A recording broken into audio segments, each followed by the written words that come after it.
Merci, merci Gilles, merci Daniel d'organiser cette conférence. Bon, effectivement, je suis toujours très heureux de participer à des débats organisés par la Fondation Jean Jaurès. Donc aujourd'hui, bon, je vais pas vous parler de tout ce que j'ai appris depuis la sortie de ce livre, parce que j'en n'en finirai pas, et on parlerait peut-être pas principalement de la France ou de l'Europe. Moi, ce qui m'a le plus frappé après le succès international de ce livre, c'est de voir que la question des inégalités, c'est une question qui n'est pas seulement américaine ou européenne, c'est une question que, un peu partout dans le monde, on se pose dans des contextes nationaux, historiques différents, mais sans doute un des effets, enfin, aujourd'hui, bon, pour moi, ce que montre d'abord le succès de ce livre, c'est une espèce d'appétit de connaissance, beaucoup de gens à travers le monde qui ne sont évidemment pas des économistes, tant mieux pour eux, mais qui n'ont pas envie de laisser les questions économiques et financières à un petit groupe d'experts qui aurait développé une science tellement scientifique que le reste du monde ne peut pas comprendre, ce qui évidemment est une gigantesque blague. Et le succès, je crois, de ce livre montre cet appétit pour une certaine démocratisation d'un certain savoir économique, historique, financier, et qu'on voit dans toutes les parties du monde. Et dans beaucoup de pays, le succès du livre a aussi permis d'ouvrir parfois des archives successorales, des données fiscales que les gouvernements au Brésil, au Mexique, en Corée, qui sont des pays qui ne sont pas couverts dans mon livre et auxquels maintenant on a accès à ces données, en partie grâce à la pression mise par les journalistes et par les différents interlocuteurs des gouvernements à la suite du succès de ce livre. Et donc ça m'a permis d'élargir beaucoup le spectre de pays étudiés et ce qui nourrira de prochains livres. Et pour moi, c'est sans doute l'enseignement le plus important. Mais aujourd'hui, je ne vais pas parler du Brésil, de Corée, je vais parler quand même des enjeux, disons, d'un certain nombre de défis qui se posent face à l'égalité réelle en France et en Europe. Je vais essayer de parler quand même plus de l'avenir. Je voudrais quand même commencer par faire un petit détour par l'histoire et la relation complexe qu'entretient la France avec l'idée d'égalité, parce que souvent on dit, voilà, la France a une passion inouïe, singulière avec l'idée d'égalité, sans rapport avec tout ce qu'on observe dans les autres pays. Bon, je crois qu'il faut un peu relativiser les choses. Il y a beaucoup d'hypocrisie derrière tout ça. En vérité, la France, par bien des côtés, par exemple, est le dernier pays européen ou occidental à avoir introduit l'impôt sur le revenu. C'était par la loi du 15 juillet 1914. Et ce n'était pas pour investir dans les écoles, hein, c'était pour payer la guerre, pour financer la guerre, pour partir en guerre avec l'Allemagne. Bon, ensuite, après, plus tard, ça a été utilisé pour d'autres choses que pour financer la guerre. Mais les élites françaises de la Troisième République refusent l'impôt sur le revenu beaucoup plus longtemps que les autres. C'est très intéressant de voir qu'en fait, l'impôt sur le revenu en 1914 a déjà été créé en 1913 aux États-Unis, donc pas beaucoup avant, mais au moins en temps de paix, en Allemagne, au Japon, en Suède, au Danemark, dès la fin des années 1880-1890. Au Royaume-Uni, en 1908, l'impôt sur le revenu devient progressif, mais il existait déjà depuis le milieu du 19e siècle. La France est vraiment bon dernier, et pour des raisons qui sont intéressantes, qui est qu'à l'époque, un des arguments des élites républicaines, politiques, financières françaises, c'est de dire, écoutez, nous, la France, on a fait la Révolution française, donc, d'une certaine façon, ça suffit, quoi. On n'a pas besoin de cet impôt progressif et spoliateur sur les riches, parce que nous, on n'a plus de riches. Alors, au Royaume-Uni aristocratique, là, par contre, un impôt progressif sur le revenu ou sur les successions serait fort utile. Mais nous sommes devenus un pays de petits propriétaires grâce à la Révolution française. Et donc, dans le fond, à quoi servirait un impôt progressif? Alors, c'est un argument d'une extraordinaire hypocrisie, parce que quand on regarde les archives successorales de l'époque, ce que j'ai fait avec un certain nombre de collègues, notamment Gilles Postel-Vinège, Jean-Laurent Rosenthal, on se rend compte qu'en vérité, la France de 1910-1913 est tout aussi inégalitaire que le Royaume-Uni monarchique, que la concentration des patrimoines à la veille de la guerre atteint des sommets inouïs. Dans une ville comme Paris, 1% de la population détient 70% du patrimoine, et à l'inverse, 60-70% de la population meurt avec aucun patrimoine ou avec de maigres effets personnels qui permettent à peine de payer les frais d'obsèques, un peu comme à l'époque du Père Goriot, un siècle auparavant. Donc là, les patrimoines ne se sont pas diffusés. Entre 1810 et 1910, la promesse de la Révolution française d'une diffusion des patrimoines dès lors que l'égalité formelle d'accès aux droits de propriété, l'égalité formelle d'accès au code civil et à des règles égales pour tous, cette promesse que cela suffirait à mener à l'égalité tout court, n'a pas été réalisée. Et en vérité, on se retrouve à la veille de la Première Guerre mondiale avec une France qui est tout aussi inégalitaire, pas davantage d'ailleurs, mais que le Royaume-Uni, que la plupart des sociétés européennes.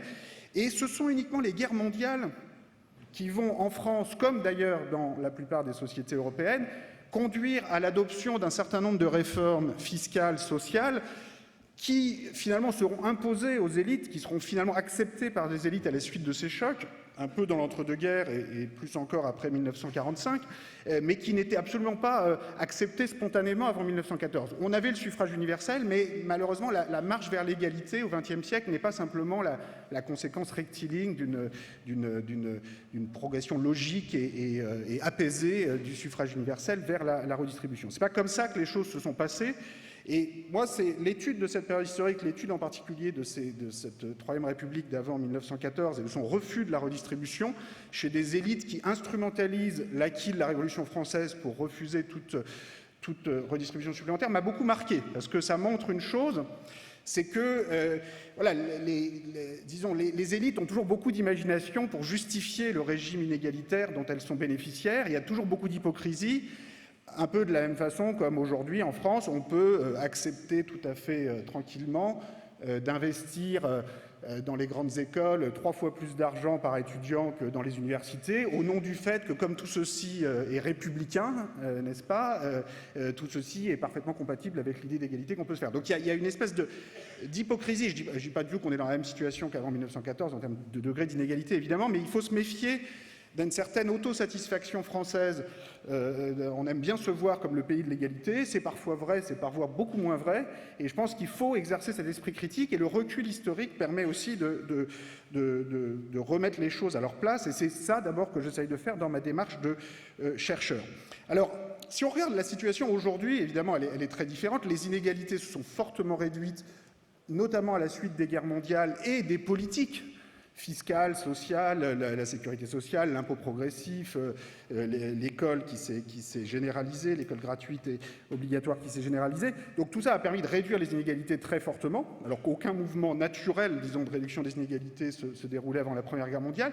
Et puis à partir des années 70-80, la révolution conservatrice anglo-saxonne, la chute de l'Union soviétique, nous fait rentrer dans une nouvelle phase de foi parfois sans limite dans l'autorégulation des marchés, la dérégulation financière et une concurrence fiscale parfois exacerbée, notamment en Europe.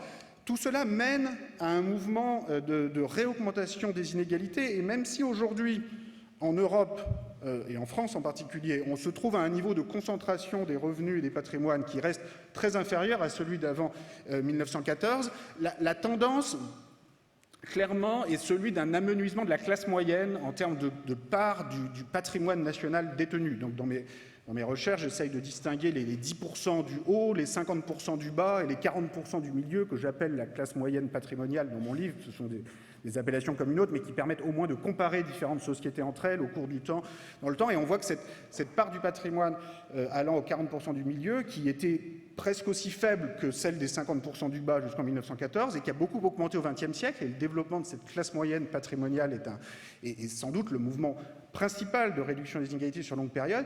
Non seulement c'est interrompu, mais c'est légèrement inversé. Et je crois qu'il faut bien se rendre compte que notre modèle social français européen est fragile. Il dépend d'institutions spécifiques. Il y a toujours des points de bifurcation dans l'histoire possibles, et aujourd'hui il y a des forces très, très puissantes, en particulier de concurrence fiscale en Europe dont on n'a sans doute pas vu le bout, loin de là, et dont il faut sortir des illusions consistant à s'imaginer que tout a été résolu, que les paradis fiscaux ont été vaincus 50 fois depuis 2008, et l'actualité récente de la semaine dernière, si c'était nécessaire, vient de rappeler que ce n'est certainement pas le cas. Donc il faut vraiment se méfier de ces forces structurelles qui peuvent nous faire revenir en arrière. Alors maintenant, je voudrais un peu me tourner de façon plus positive vers l'avenir et essayer d'évoquer, disons, deux niveaux de politiques permettant de réduire les inégalités ou au moins de les réguler d'une façon juste et collectivement acceptable, d'abord au niveau européen et ensuite au niveau français. Et je pense que les deux niveaux sont très importants. Il ne s'agit pas d'utiliser l'excuse d'inaction européenne pour ne rien faire au niveau français, parce qu'il y a beaucoup de choses qui peuvent être faites au niveau français, y compris si tout ce qu'on voudrait ne se fait pas au niveau européen. Mais en même temps, je veux quand même commencer par le niveau européen parce qu'il est essentiel. Alors, aujourd'hui, la question des inégalités en Europe, c'est d'abord évidemment la question du chômage. Donc on a un niveau de chômage actuellement en France et plus généralement en Europe, particulièrement en Europe du Sud, qui a atteint des niveaux tout à fait hallucinants depuis 2008. Donc là, il faut être très clair sur le fait que c'est très largement de notre faute collectivement, c'est-à-dire qu'en Europe, nous avons de facto transformé une crise qui au départ était une crise américaine, une crise qui venait du secteur financier privé américain, due à un excès de dérégulation financière, la crise des subprimes qui nous mène à la faillite de Lehman Brothers en 2008. Ensuite, nous l'avons transformé, cette crise américaine, en une crise européenne des dettes publiques, alors qu'au départ de l'action, il n'y a pas plus de dettes publiques dans la zone euro qu'aux États-Unis, qu'au Royaume-Uni, qu'au Japon. Mais à cause de nos mauvaises décisions collectives, nous avons vraiment fait un mauvais travail, je dirais, collectivement. Et ça, c'est quelque chose qui se voit quand même très clairement. C'est-à-dire que si vous prenez la récession qui commence en 2008, au départ de l'action en 2009-2010, vous avez à peu près la même récession en Europe, aux États-Unis. Les choses commencent à remonter courant 2010, fin 2010, début 2011, on a pratiquement repris le niveau d'activité économique de 2008, de début 2008. Et là, l'Europe retombe en récession en 2011, 2012, 2013, d'une façon incompréhensible, alors que les États-Unis poursuivent leur progression. Et le résultat, c'est qu'aujourd'hui, en 2015, début 2016, les États-Unis sont à plus de 10% au-dessus de leur niveau d'activité économique, de PIB, de produit intérieur brut, que celui de 2008, alors que la zone euro n'a toujours pas dépassé ce niveau. Donc en 2014-2015, on s'est un peu remis, mais du fait de cette nouvelle récession en 2011, 2012, 2013, alors on est toujours à un niveau d'activité économique très faible, avec un niveau de chômage extrêmement élevé. En Europe du Sud, en Grèce, en Italie, en Espagne, on a des taux qui sont remontés à 20, 30, 40% parfois pour les plus jeunes, et on se retrouve dans une situation à devoir expliquer à la Grèce, bon, maintenant vous allez essayer de vous organiser mieux avec vos camps de réfugiés, etc., dans un pays qui a 30% de taux de chômage, et on est quand même, on marche sur la tête. Enfin, on s'est mis tout seul dans une situation catastrophique, parce que pourquoi a-t-on créé cette nouvelle récession en 2011, 2012, 2013, alors qu'elle ne se produisait pas aux États-Unis? Bon, c'est pas parce que d'un seul coup, à ce moment-là, il y a eu un problème avec les horaires d'ouverture des magasins, les contrats de travail, les lignes de bus, etc. Donc, je veux dire, tous ces débats, ils sont très intéressants. Enfin, certains sont très intéressants, d'autres moins. Bon, très bien, on peut mais c'est pas ça qui fait que le chômage s'est mis à monter subitement à ce moment-là. C'est la tentative de réduire les déficits beaucoup trop rapidement, et je crois que maintenant, tous ceux qui regarderont l'histoire de cette période constateront qu'en 2011, 2012, 2013, il y a eu une tentative en France et dans la zone euro de réduire les déficits beaucoup trop vite, en particulier avec des augmentations d'impôts beaucoup trop fortes en France, la dernière année de Sarkozy et la première année de Hollande, qui ont cassé la croissance. Il n'y a juste pas d'autre façon d'expliquer cette rechute de l'activité économique en 2011, 2012, 2013. Donc là, il y a eu vraiment une erreur de politique macroéconomique extrêmement grave qui, pour finir, se retourne sur tout le monde, parce qu'évidemment, c'est le chômage qui augmente, c'est aussi que l'objectif initial de réduction des déficits n'a pas été tenu, puisque quand vous avez une activité économique en berne, vous êtes en récession, évidemment, vous ne pouvez pas réduire les déficits. Le résultat, c'est que l'Europe, aujourd'hui, se retrouve dans une situation avec une crise humanitaire, la crise des réfugiés, une crise financière dont on n'est toujours pas sorti, un niveau de chômage extrêmement élevé et un niveau d'endettement public extraordinairement élevé, parce qu'avec tout ça, on a fait monter le niveau d'endettement public qu'on prétendait diminuer. Donc c'est quand même un échec sur toute la ligne. Et à ce stade du raisonnement, je crois que c'est important à nouveau de faire un détour par l'histoire. Parce que si on ne fait rien et qu'on se contente d'attendre que la dette publique diminue, avec le niveau d'inflation quasi nul qu'on a actuellement en zone euro, voire légèrement négatif, ce que nous enseigne l'histoire, c'est que ça peut prendre des dizaines et des dizaines d'années de réduire une dette publique de ce niveau-là, et ce n'est pas une solution, pour personne, hein, y compris pour les créanciers. Donc je crois que le détour par l'histoire qui s'impose, et c'est aussi la bonne nouvelle, parce que l'histoire nous montre qu'il y a toujours des alternatives, il y a toujours plusieurs façons de sortir de ce type de situation. La bonne nouvelle, c'est qu'il y a déjà eu des crises de la dette publique dans le passé. On trouve dans l'histoire européenne du XXe siècle, du XIXe siècle, tous les grands pays européens la France, l'Allemagne, le Royaume-Uni ont déjà connu à un moment ou à un autre des dettes publiques supérieures à 200% du PIB. Donc encore plus élevées que la Grèce aujourd'hui et sur des pays beaucoup plus importants en taille, parce que la Grèce c'est 2% du PIB de la zone euro. Mais l'Allemagne, le Royaume-Uni, la France, à des moments ils représentaient un quart du PIB de l'ensemble, ou 20% du PIB de l'ensemble, ont connu des niveaux d'endettement public extraordinairement élevés, plus de 200% du PIB. Le premier enseignement, c'est qu'il y a plusieurs façons. Enfin, le premier enseignement, c'est qu'on s'en sort toujours. Donc ça, c'est déjà une bonne nouvelle, c'est qu'on s'en est toujours sorti, donc on s'en sortira. Après, le deuxième enseignement, c'est qu'il y a plusieurs façons de sortir de là. En gros, il y a des méthodes lentes et des méthodes rapides. Donc la méthode lente, l'exemple par excellence, c'est le Royaume-Uni au XIXe siècle, qui a plus de 200% du PIB de dette publique à la sortie des guerres napoléoniennes, qui décide de ne rien restructurer, de ne pas annuler de dette, de ne pas avoir d'inflation, il y a même une légère déflation de 1815 à 1914, et de rembourser la dette à ses propres rentiers, parce que c'est une dette essentiellement interne, par des excédents budgétaires, 2-3% du PIB chaque année. Alors la bonne nouvelle, c'est que ça marche. La mauvaise nouvelle, c'est que ça prend longtemps. Ça leur a pris un siècle. C'est-à-dire pendant un siècle, ils ont fait 2%, 3% du PIB d'excédents budgétaires qu'ils ont remboursé à leur propre rentier. Au XXe siècle, on a trouvé des méthodes plus rapides. Les méthodes plus rapides, il y en a toute une série. Bon, il y a l'inflation, évidemment, mais ça fait d'autres dégâts. Il y a les restructurations de dettes, donc les annulations de dettes pures et simples, qui ont été notamment utilisées par l'Allemagne. Donc l'exemple maintenant est bien connu, mais je crois que c'est quand même important de le rappeler. La conférence de Londres de 1953 a annulé 70% de la dette extérieure allemande, qui n'a jamais été remboursée. Donc l'Allemagne et la France, d'ailleurs, avec l'inflation et également des annulations de dettes, sont des pays qui, en 1945, avaient 200% du PIB de dette publique et qui, en 1955, sont tombés à 0%, sans jamais rembourser cette dette publique. Et maintenant, ce sont ces pays, et en particulier l'Allemagne, qui vont expliquer à la Grèce et à l'Espagne et l'Italie qu'il faut rembourser la dette jusqu'au dernier euro avec une inflation nulle et que ça peut durer 50 ans ou 60 ans, mais c'est pas grave. Donc là, je veux dire qu'il faut aller au-delà, ça va au-delà de la France, de l'Allemagne, la droite, la gauche. C'est un problème d'amnésie historique et de mémoire historique. Et je pense que c'est important de se rendre compte que l'attitude des années 50 de l'Europe, qui s'est construite largement sur l'annulation des dettes du passé, était le bon choix. C'est-à-dire le choix des dirigeants européens et américains des années 50 a été de dire, écoutez, en particulier à l'adresse des jeunes Français, des jeunes Allemands, ça a été de dire, écoutez, vos parents, les gouvernements passés ont fait d'énormes erreurs, c'est le moins qu'on puisse dire, bien pire que les parents des jeunes Grecs d'aujourd'hui, mais c'est pas grave. Ce qui compte à un moment, c'est l'avenir. C'est-à-dire à un moment, ce qui compte, c'est d'investir dans les années 50-60, dans les infrastructures, dans l'éducation, dans la croissance, dans la formation. Donc on oublie ces dettes du passé et on repart dans l'avenir. Et il est évident, si on regarde la situation avec un peu de recul, qu'aujourd'hui, on est dans une situation qui est similaire. C'est-à-dire que l'Europe a besoin d'une restructuration de ses dettes publiques, non seulement pour la Grèce, évidemment, mais aussi pour l'Italie, pour le Portugal, pour l'Espagne, je pense, y compris pour la France et l'Allemagne. En fait, tout ce qui est au-dessus de 60% du PIB, qui a été créé dans beaucoup de pays par la crise financière, devrait faire l'objet d'un moratoire durable, d'une restructuration progressive.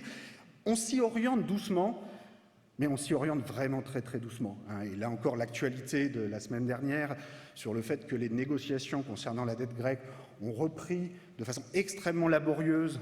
Ça fait des années qu'on avait promis aux Grecs, quand vous serez en situation d'excédent primaire, c'est-à-dire excédent primaire, ça veut dire que vous payez plus d'impôts que vous recevez en dépenses publiques, dès que vous serez dans cette situation d'excédent primaire, on renégocie le montant de la dette. On ne l'a pas fait. Tsipras a été élu, on leur a dit « Ah ben non, on en discutera plus tard ». Et encore aujourd'hui, l'objectif officiel que fixe la zone euro à la Grèce, c'est d'avoir 4% du PIB d'excédent primaire pour les 50 prochaines années. Ce qui n'a aucun sens. Dans un pays dont le niveau d'activité économique est un quart en dessous de son niveau de 2007, aller lui demander de sortir 4% du PIB d'excédent, enfin, qu'on lui demande d'être en léger excédent, qu'il n'y ait plus de déficit primaire, ça c'est normal. Mais dès lors qu'il y a une situation de léger excédent primaire qui est atteinte, il faut s'en tenir là, il faut faire un moratoire, au moins tant que le niveau d'activité économique en Grèce et dans le sud de l'Europe plus généralement n'a pas au moins retrouvé son niveau de 2008 et si possible une trajectoire de croissance minimale par rapport à son niveau de 2008. Si on ajoute à tout ça la crise des réfugiés, enfin on voit bien que ne pas faire ça aujourd'hui c'est véritablement suicidaire. Donc pourquoi on n'y arrive pas ? Il y a un manque de confiance en Europe et quand je vois encore la semaine dernière l'Allemagne qui insiste pour garder le FMI dans le jeu des négociations sur la dette grecque alors que de toute évidence on a déjà un système européen de négociation qui est très compliqué entre le Conseil des ministres des Finances, la BCE, la Commission, rajouter le FMI là-dessus Est-ce que ça a permis plus d'efficacité, de transparence dans les négociations depuis 5 ans? Est-ce qu'on est vraiment bien sûr que ça marche? Évidemment non, on devrait pouvoir régler ça tout seul entre Européens. C'est déjà suffisamment compliqué à faire comme ça, à faire fonctionner l'Europe. Par ailleurs, le FMI, c'est un peu indigne de le mobiliser comme ça sur une affaire interne à la zone euro, qui est la zone la plus riche du monde en dehors des États-Unis, alors qu'il pourrait y avoir d'autres pays dans le monde qui ont plus besoin des aides ou des compétences du FMI, à supposer qu'elles existent. Mais en tout cas, dans la mesure où le FMI peut être utile, on peut supposer qu'il y a d'autres parties que la partie la plus riche du monde où il devrait intervenir. Donc là, on est le manque de confiance en Europe. Donc je pense qu'on a besoin, à ce stade, d'une profonde refonte des institutions de la zone euro, des institutions économiques, politiques de la zone euro. Je disais tout à l'heure que dans l'histoire, la réduction des inégalités se fait souvent dans la douleur, dans la crise, parfois dans les guerres, dans les changements institutionnels très forts. Je ne dis pas évidemment que c'est la seule façon de réduire les inégalités, mais je pense qu'à un moment, on a besoin de ruptures institutionnelles claires. Et il faut reconnaître aujourd'hui que le fonctionnement même de la zone euro, ça ne marche pas. Et je pense qu'on a besoin d'une profonde démocratisation. Selon moi et beaucoup d'autres, cela passe par une chambre parlementaire de la zone euro qui, je pense, devrait s'appuyer sur les parlements nationaux en proportion de la population de chaque pays, parce qu'il faut obliger les parlementaires nationaux à se saisir des questions européennes, plutôt que chaque parlement national ait un droit de veto sur les décisions prises au niveau de la zone euro. Il faut mieux mettre des parlementaires nationaux ensemble, en proportion de la population de chaque pays, 30 ou 40 personnes pour le Bundestag, 20 ou 30 pour l'Assemblée nationale, et ainsi de suite pour l'Italie et l'Espagne. Et je pense que là, je pense qu'on aurait des décisions au moins plus transparentes. Je ne dis pas qu'on prendrait toujours les bonnes décisions collectivement, mais au moins il y aurait un débat au grand jour, et je pense qu'on ferait moins de bêtises. Je pense qu'on aurait eu moins d'austérité. Je pense que dans tous les cas, ce serait mieux que ce système de décision à huis clos, où on a ces conseils de chefs d'État et des ministres des Finances qui nous annoncent régulièrement au milieu de la nuit qu'ils ont sauvé la zone euro, sauf qu'on se rend compte dans la journée qui suit qu'ils ne savent pas eux-mêmes ce qu'ils ont décidé. Et le dernier conseil du mois de juillet sur la Grèce, on a quand même sorti au milieu de la nuit cette idée qu'on allait faire un fonds de privatisation de 50 milliards d'euros en Grèce. Immédiatement, tout le monde a dit « mais c'est complètement fou, vous avez un pays dont les niveaux d'actifs sont complètement déprimés, même en bradant tout, vous n'arriverez pas à avoir ça ». Et de fait, les services de la Commission, tout le monde a fini par dire « finalement, on va peut-être pas y arriver ». Mais on continue. Et si tout ça s'était fait au grand jour, avec une délibération publique, dans une chambre parlementaire de la zone euro, je suis persuadé qu'on serait arrivé à des solutions moins bêtes. Je pense aussi que c'est la seule façon de sortir de ces affrontements pays contre pays. Parce que quand vous avez une seule personne, le ministre des Finances ou le chef d'État, qui représente l'Allemagne, la France, l'Italie, quand vous avez une personne pour représenter 80 millions d'habitants ou 65 millions d'habitants, comment voulez-vous prendre des décisions apaisées à la règle de la majorité? Vous ne pouvez pas rentrer chez vous, quand vous représentez 80 millions de personnes, 65 millions, et dire « ah, pas de chance, là j'étais dans la minorité, mais le coup d'après, je serais peut-être dans la majorité ». Alors que si vous représentez chaque pays avec 20, 30, 40 députés qui représentent toutes les tendances politiques, les pays ne sont pas monolithiques. Il y aura des députés allemands qui voteront d'une certaine façon, d'autres d'une autre façon, pareil en France. Je pense que la France porte une très lourde responsabilité dans toute cette histoire de ne pas avoir mis sur la table de propositions de démocratisation de la zone euro, qui, je pense, ferait peur sans doute à l'Allemagne dans un premier temps, parce que c'est vrai que numériquement, la France, l'Italie, l'Espagne représentent ensemble 50% de la population et du PIB de la zone euro, et l'Allemagne 27%. Donc les sensibilités sur le déficit public ne sont pas forcément les mêmes. Donc il y aurait sans doute au départ une peur. Mais pour finir, s'il y avait une proposition articulée sur la table, je pense qu'un compromis serait trouvé avec l'Allemagne, sans doute un mélange de critères budgétaire automatique comme on a aujourd'hui, mais moins strict qu'aujourd'hui, et de vote à la majorité éventuellement qualifiée dans cette chambre parlementaire. Les Allemands, par beaucoup de côtés, sont plus prêts à cette union politique que la France. Donc je crois qu'il ne faut pas se plaindre de l'Allemagne n'est pas la solution. Le plus grave, c'est de ne pas mettre de solution sur la table. Et je pense que ça fait partie des débats qu'on aurait dû avoir dès 2012, mais c'est pas grave, il est plus temps de regarder dans le rétroviseur. Ce qui compte, c'est la suite. Et ce débat, on peut l'avoir aujourd'hui, dès maintenant. Le dernier changement de traité, on dit tout le temps on ne peut pas changer les traités. Bon, sauf qu'en 2012, on a créé un nouveau traité budgétaire pour la zone euro qui a été négocié en 6 mois. On a commencé à en parler fin 2011 et c'était déjà plié avant même l'élection présidentielle de 2012. Donc quand on veut, ça peut aller très vite. Donc ça peut se faire maintenant. Je pense que la crise des réfugiés doublée de la crise économique et sociale l'exige. Je voudrais maintenant passer à un certain nombre d'enjeux de réduction des inégalités. Je suis sûr que quelqu'un va m'indiquer quand je dois réduire le temps qui m'est imparti, parce que je ne veux pas parler trop longtemps et je veux qu'on ait du temps pour les questions. Je voudrais maintenant insister sur le fait que, quelles que soient les politiques suivies en Europe, il y a une responsabilité des gouvernements nationaux, et en particulier de la France, qui nous intéresse au premier chef ici, sur la réduction des inégalités, sur les politiques permettant de réguler les inégalités, de développer une égalité réelle des chances et pas une simple égalité formelle, et que c'est trop facile de se défausser en permanence sur le fait que le reste du monde ne fait pas ce qu'il faut, les autres pays européens ne font pas ce qu'il faut. Il y a beaucoup de choses qu'on peut faire tout seul, ici et maintenant, sans l'avis des autres. Je veux mentionner trois grands chantiers sans les développer. D'abord sur le fait que notre modèle de protection sociale en général pourrait être beaucoup plus à la fois universel, inclusif. Le deuxième chantier sur le financement de ce modèle de protection sociale et les questions de réforme fiscale plus généralement. Troisième chantier sur l'éducation et l'égalité réelle d'accès à l'éducation. Premier chantier sur notre modèle social. Je crois que trop souvent, la gauche se met dans une position défensive et vit chaque proposition de réforme de notre modèle social comme une attaque. Alors c'est vrai que très souvent, ce sont des attaques et malheureusement, parfois, la gauche elle-même présente ses propres réformes comme en fait une façon de rogner les droits. Alors qu'il y a beaucoup de réformes de notre modèle de protection sociale qui, je pense, sont porteuses de nouveaux droits. Alors on a par exemple l'exemple du compte personnel d'activité ces jours-ci, mais qui malheureusement est un peu noyé derrière d'autres mesures qui apparaissent à beaucoup comme des réductions de protection, des réductions de droits qui ne sont pas vraiment justifiées par ce qu'on sait de l'effet supposé sur le chômage et les créations d'emplois. Je voudrais mentionner d'autres exemples. Le système de retraite en France, comme beaucoup des éléments de notre système de protection sociale, et je crois pas assez universel et beaucoup trop complexe. Et en partie pour des bonnes raisons, c'est qu'il s'est construit par strates. On a commencé par les fonctionnaires, on l'a étendu aux salariés du privé, il y a beaucoup de régimes spéciaux, les professions libérales, les non-salariés, ça se justifie, sauf qu'on a oublié qu'à un moment, à partir du moment où tout le monde est couvert, et ça fait quand même déjà quelques décennies que tout le monde est couvert, il faut essayer d'unifier tout ça. Parce qu'aujourd'hui, on a une situation où les gens ne se sentent pas protégés par le système de retraite, alors qu'on est pourtant un des pays qui finançons le mieux notre système de retraite. On met chaque mois, tout régime confondu, enfin tout régime obligatoire confondu, mais de base, complémentaire, etc., environ 25% de nos salaires bruts. Donc si vous avez 2 000 € de salaire brut, finalement il y a 500 € par mois qui partent dans le système de retraite, donc on peut financer un système de retraite tout à fait fiable avec ça. Et pourtant on est un des pays où les gens ont le plus l'impression qu'ils toucheront rien comme retraite, et il y a beaucoup d'épargne, de précautions financières qui en est la conséquence. Et puis surtout il y a un sentiment d'insécurité. Concrètement, vous savez déjà qu'aujourd'hui, on a 13 millions de retraités, mais 30 millions de pensions servies chaque mois. Pourquoi ? Parce que chacun en touche 2,5 en moyenne de régimes différents. Et pour les jeunes générations, on trouve des gens à 30 ans qui ont déjà cotisé dans 4-5 régimes différents. Parce que vous avez été travailler un peu pour des collectivités territoriales, puis ensuite salarié du privé, déjà ça vous en fait 2 tout de suite, le régime de base, le régime complémentaire.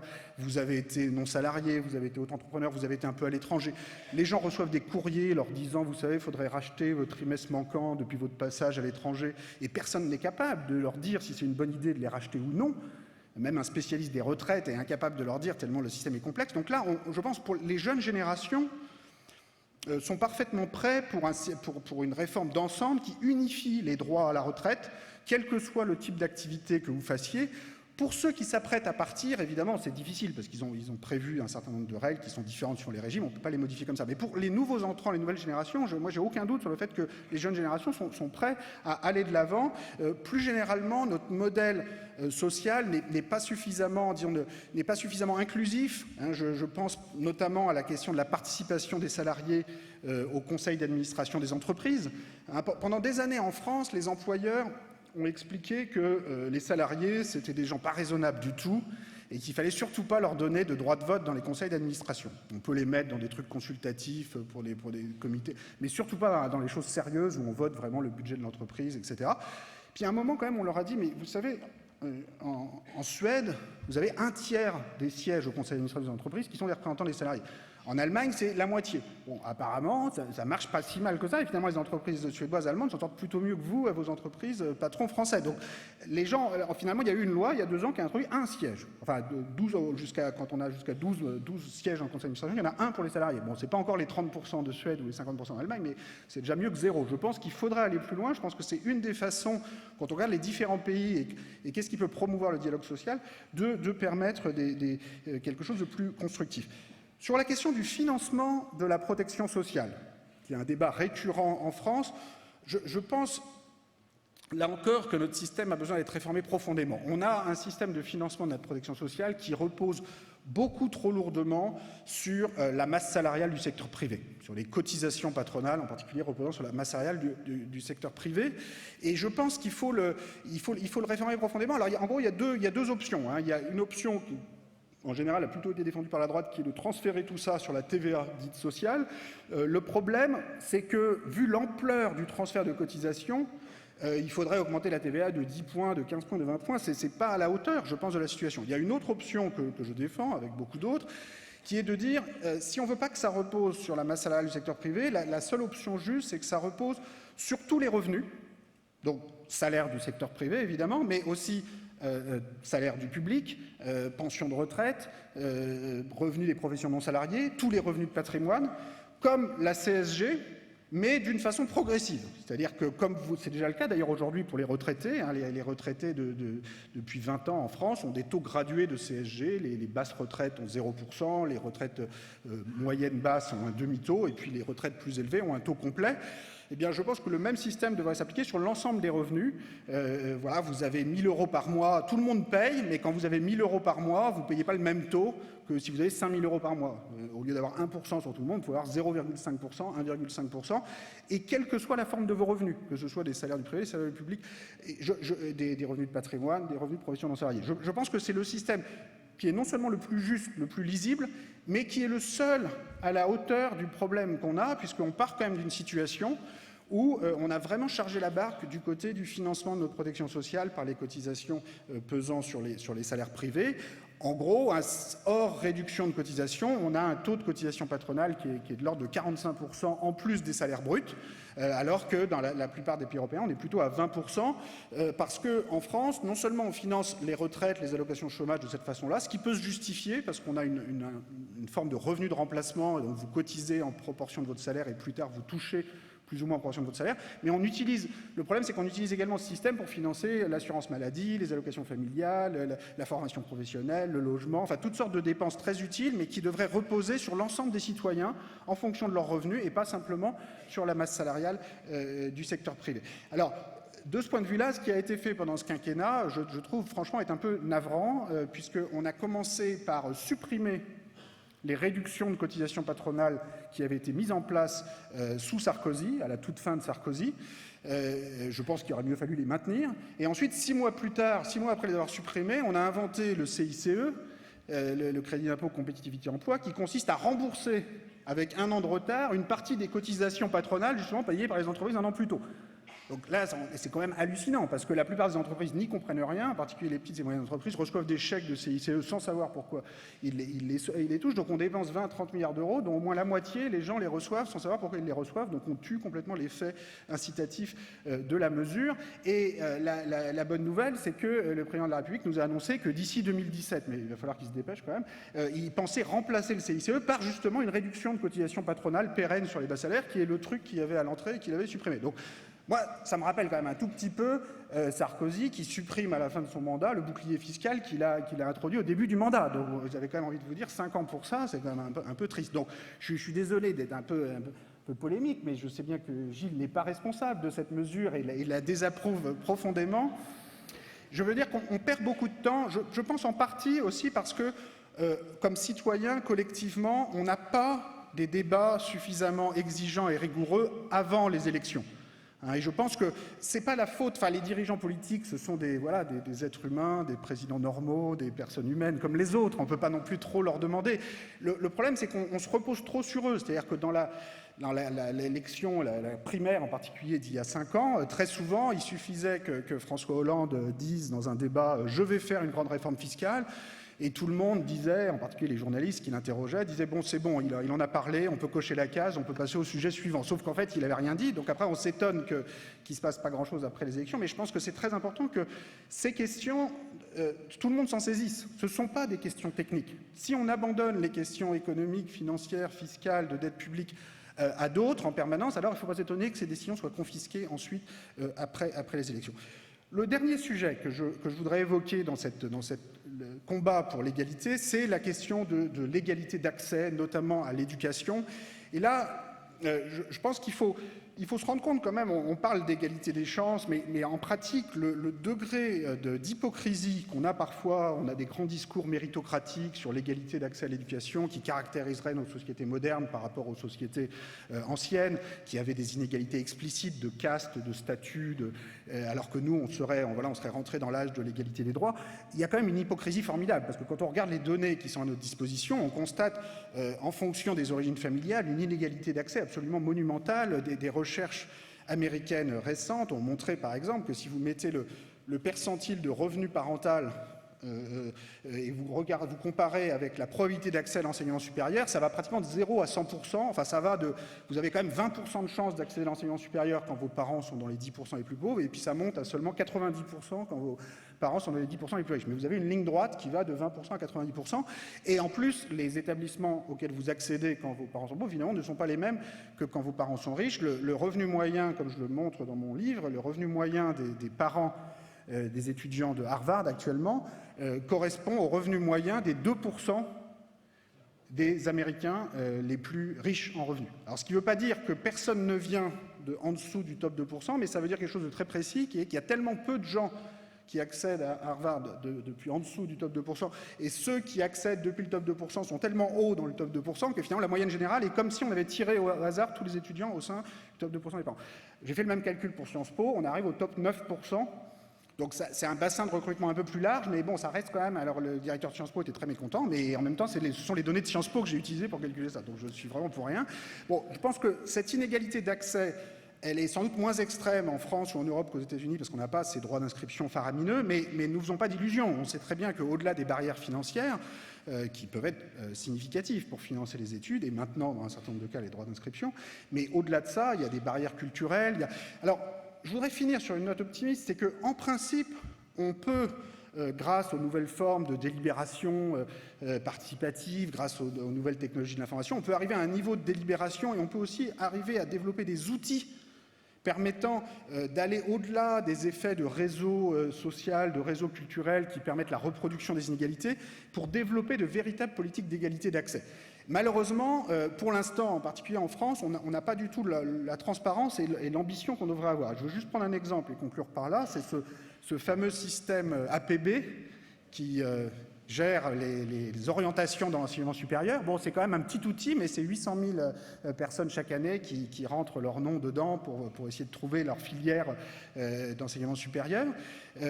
Potentiellement, c'est un outil qui peut être un progrès, parce qu'on peut avoir une délibération publique sur les critères qui sont dans ce système, suivant de quel bac vous venez, de quelle origine géographique, sociale, familiale. On peut mettre des mesures d'équité sociale.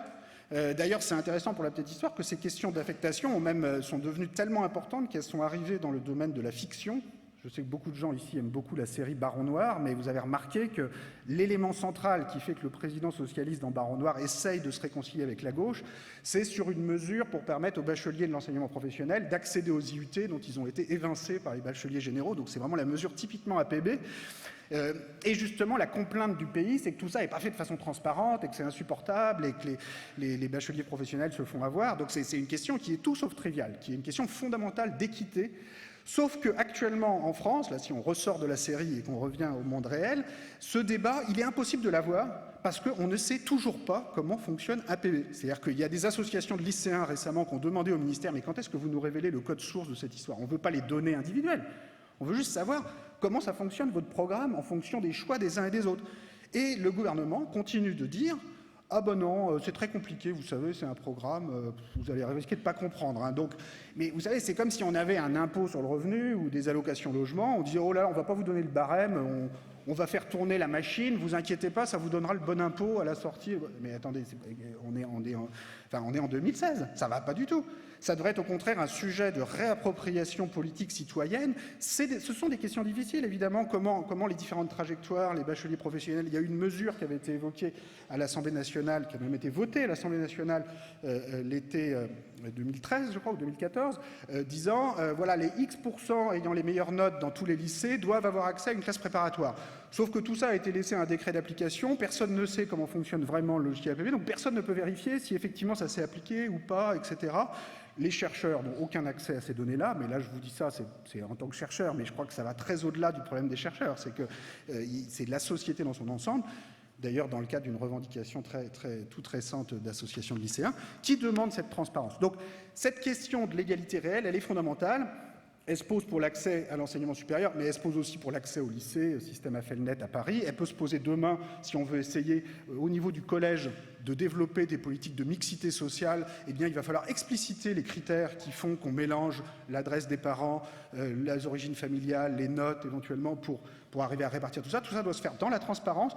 La vérité, c'est qu'aucun pays, pour l'instant, n'a vraiment su relever ce défi de l'égalité réelle d'accès à l'éducation dans cette transparence. Donc là, je ne suis pas en train de dire la France c'est catastrophique. Non, d'une certaine façon, la France est peut-être même plus avancée sur certains points que d'autres pays qui n'essayent même pas, mais on pourrait faire beaucoup mieux. Et je pense qu'à partir du moment où l'outil existe, la situation actuelle où on le laisse extrêmement opaque est la pire des situations, parce que les gens, pour l'instant, je peux vous dire, ne vivent pas du tout ça comme un progrès. Et à la limite, préféraient l'ancien système où chacun allait faire la queue devant le proviseur du lycée pour aller en classe préparatoire, faire la queue devant l'université.